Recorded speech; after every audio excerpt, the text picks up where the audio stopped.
Yamaha FZ বাইকের কি হচ্ছে, সকালে যখন স্টার্ট করছে তখন পিক আপ হচ্ছে না, আর সকালবেলা যদি স্টার্ট করতে তো মাথা খারাপ হয়ে যাচ্ছে। তো এর প্রবলেম কী হয়েছে, এই চাবি অন করলাম, স্টার্ট হয়ে গেল, কিন্তু এই চাপ দিলে পরেই পিক আপ হচ্ছে না, ঠিক মতো পিক আপটা নিচ্ছে না। হ্যালো, পিক আপটা এখন হচ্ছে, এখন আমি 20 কিলোমিটার চালিয়ে এসেছি, তারপর ঠিক মতো পিক আপ উঠছে না। আর গাড়ি যখন চলছে তখন ঝটকা মেরে মেরে গাড়ি চলছে। তো এটা কী করতে হবে, এদিকে আসুন দেখিয়ে দেবে। এই দেখুন, এই কার্বোরেটরটাও কিন্তু নতুন লাগিয়েছে, কার্বোরেটর নতুন লাগানোর পরেও এই বাইক ঠিক মতো পিক আপ হচ্ছে না, মাইলেজও দিচ্ছে না, স্টার্টিং প্রবলেম তো খুবই হচ্ছে, আর নকিং করছে গাড়ি। তো এটাতে কী করলে ঠিক হবে সেটাই দেখাচ্ছি আমি খুলে।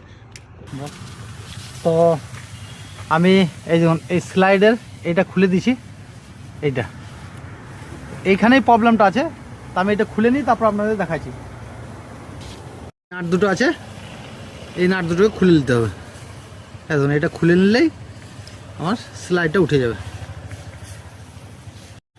দেখো, এই দেখুন, এই যে এই পিনটা আছে, এটাকেই খুলতে হবে।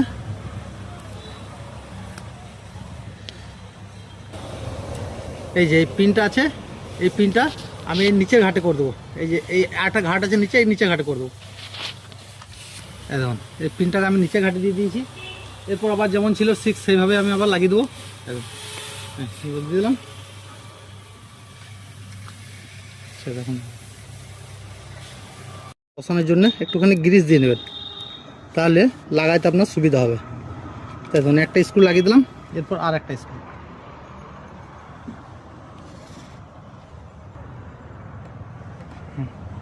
এই গ্রিস দিয়ে লাগিয়ে দেবেন, না হয়তো নিচে স্ক্রুটা লাগাবার সময় পড়ে যেতে পারে। তো আমি এটা টাইট করে নিয়ে লাগিয়ে তারপর স্টার্ট করে আপনাদেরকে আবার দেখাচ্ছি।